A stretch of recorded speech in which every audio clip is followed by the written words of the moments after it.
Welcome to Visa Game Plan. Let us be a migration coach. Hi Keith, how are you today? Hi Amasha, I'm doing well. Thank you for having me. We have an exciting discussion today, I think, about the different types of employer-sponsored visas. Yes. Do you want to start off with giving us a breakdown of the different visa subclasses available? Definitely. So when it comes to the different subclasses in relation to employer-sponsored visa, we have 4 main subclasses. So to start off with, we have the subclass 407, which is a temporary activity training visa. And then we have the subclass 482, which is a skills and demand visa. We have the subclass 186, which is the employer nomination scheme permanent visa. And then we have the subclass 494, which is the regional employer sponsored visa. Kit, so like, I think we've been dealing a lot of 407s and 482s. Do you want to kind of give a breakdown as to the applications associated with those kinds of visas? Yeah, I think so. We'll start with the 407, Amasha. So it's basically a 3-step application process, right? With step 1 being a temporary activity sponsorship. What a temporary activity sponsorship is, it is a license that the department grants businesses to sponsor temporary visa holders on a training visa. So the temporary activity sponsorship is valid for how long? For 5 years.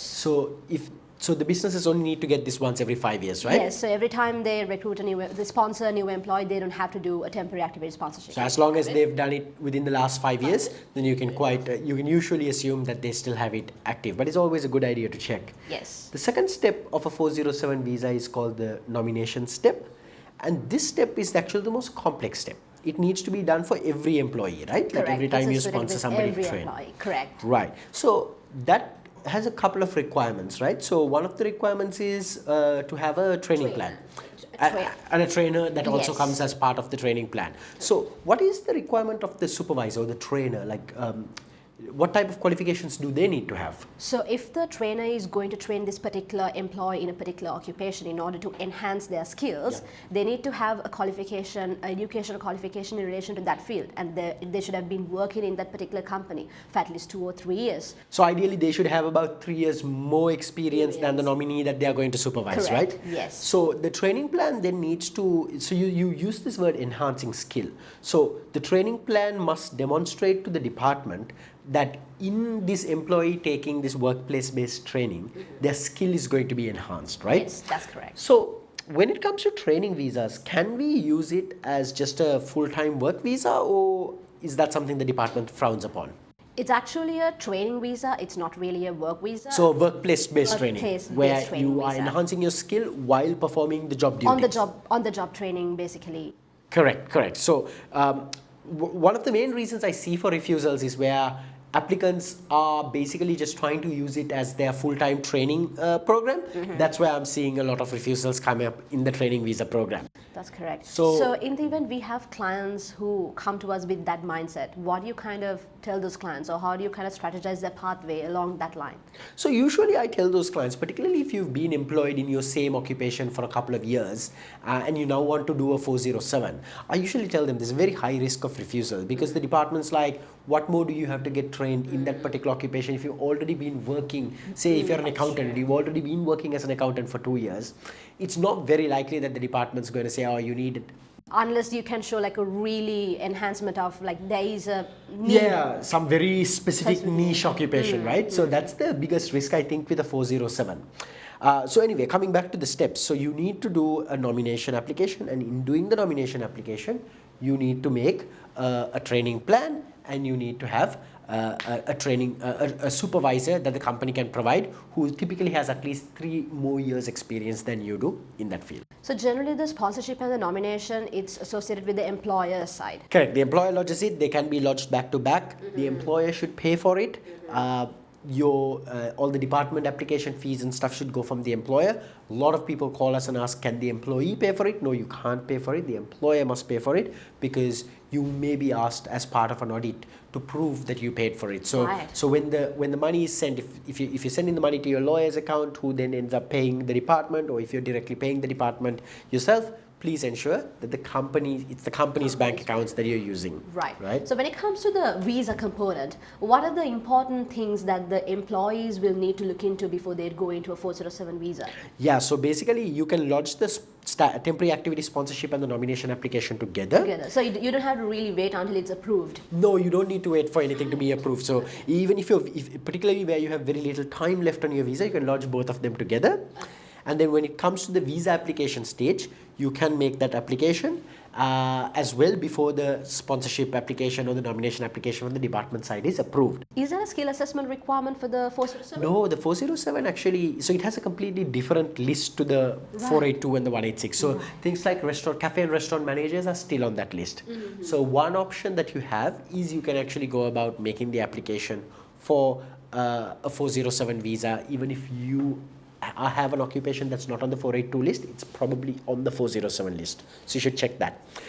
In terms of skill assessment requirements, absolutely no requirements. So the requirement for an employee in order to be eligible for a 407 is that they must have studied or worked in that field for the last 12 months in the last 24 months. So in the last 24 months, you need at least 12 months of work experience or study experience in order to be eligible for a 407. Right. Moving on to the 482, which is a skills in demand visa, which is a very popular visa, and then I think as a firm we've done a lot of 482s. Yeah, we've done a lot of them last year.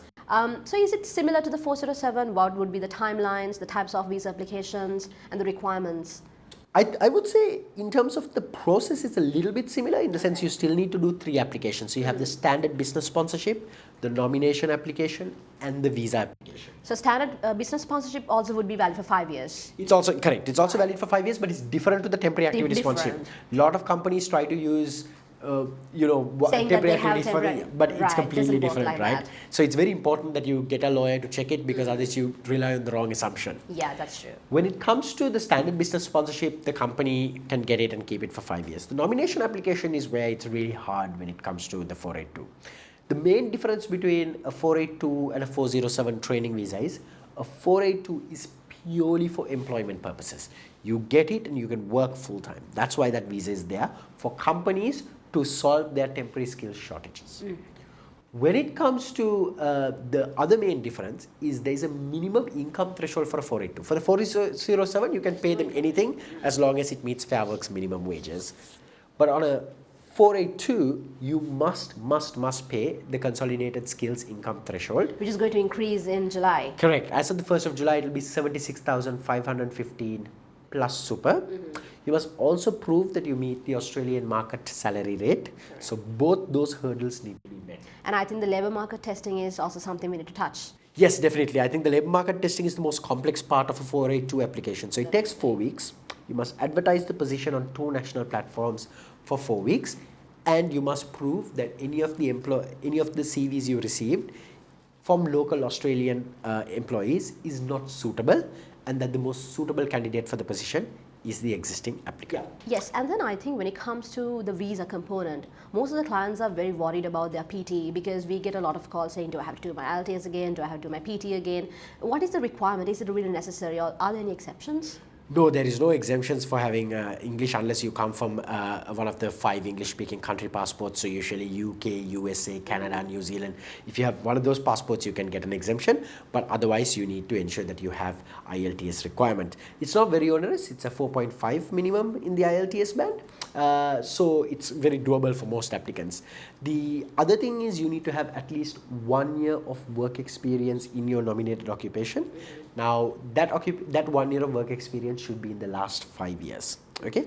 And you must also have the qualifications associated with that nominated occupation, or you must have sufficient work experience to substitute for the formal qualification. So if it's a diploma level qualification that is needed for the occupation, let's say you're a civil engineering draftsperson, then you need 3 years of work experience as a draftsperson if you don't actually have the relevant qualification.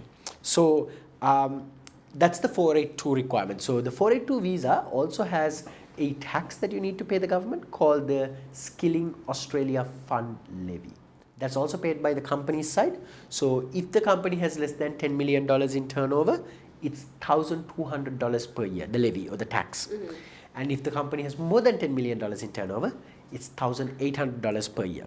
And remember, Masha, you can sponsor 482 visas for 1 year, 2 years, 3 years, or 4 years. Right? So you have to pay the tax per year. So if you're sponsoring for 2 or 3 years and the company is doing under $10 million in turnover, so it's 1,200 into 2 or 3.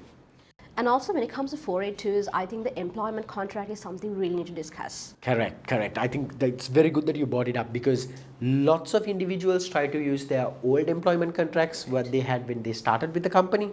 But actually you need to execute a new employment contract before lodging the 482 if you run a labor market test. That is after the labor market test needs to be dated and signed after the date of your expiration of the labor market testing. That's 100% correct, right? So you should never date the labor market, you should never date the contract before the labor market test closes. And ideally you should, even when you're executing it, have a couple of days of gap at least after the labor market test closes. Yeah, I think that's like a big mistake our clients do all the time, and that's something we really need to check all the time as well. And as a firm we do, because sometimes they date it on a certain day but then they sign it someday differently, so it doesn't really comply. Correct. You need to ensure that the employment contract is properly dated, because the department will use it as a reason to refuse your visa. The other thing I think we should talk about is this genuine position idea, right? Yes, definitely. So when it comes to the genuine position, I think when you sponsor a particular person on a nominated occupation, it's important that the company shows to the department that this position, the particular position they're nominating, is genuinely needed by the company, it is required. And I think in doing that, when they build up the position descriptions, they also need to look at ANZSCO, which lists down all the tasks, and then the position description must kind of like align with the ANZSCO task in that sense. Do you have any other thoughts about it? No, so that's correct. So at least 70%, I would say a dominant majority of the applicants' day-to-day tasks should be relevant to the ANZSCO's occupation. But it cannot be like a copy-paste of it as well, right? Correct. It needs to be very specific to the company that you're working in, right? So you can't just copy-paste the ANZSCO. The other important thing that a lot of clients get confused by is your title, your position title does not need to match ANZSCO. Correct. It's just the position duties or the description, the tasks you do in your day-to-day is all that needs to match in ANZSCO. Now let's say if a particular employee or a particular individual is on a 485 and then just wondering if I'm to go into a 407, a 482, what advice do you have? My advice would be, if you have at least 1 year full-time work experience and you have the appropriate qualifications, go for the 482. It's far safer. It is the more genuine visa for you to use, because that is the purpose for which the visa is there. However, if you are somebody that does not have 4 weeks left for you to do a labor market test, if you are somebody whose nominated wages are not meeting the consolidated skills income threshold limit because you're working in a lower skilled occupation, or you're working in a company that does not pay you that relevant amount, then you can go for a 407. But you have to be careful, because if the department deems that this is not a genuine training position, they could quite likely refuse it.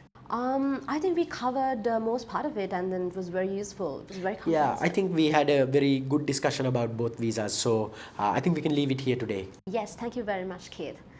That's all for today at Visa Game Plan. See you next time.